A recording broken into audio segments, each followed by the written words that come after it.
Hey guys, just want to do a quick unboxing for you of this mini portable air conditioner.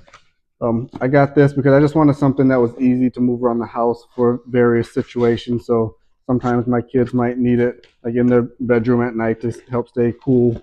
If the AC isn't quite cutting it for me, or for myself on my desk during the work day, when it gets too hot and the AC doesn't cut it for me. Oh, you can see it's battery powered and it already comes charged. I accidentally turned that on there.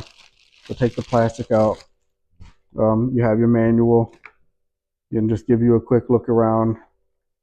And here's the charging cable it comes with.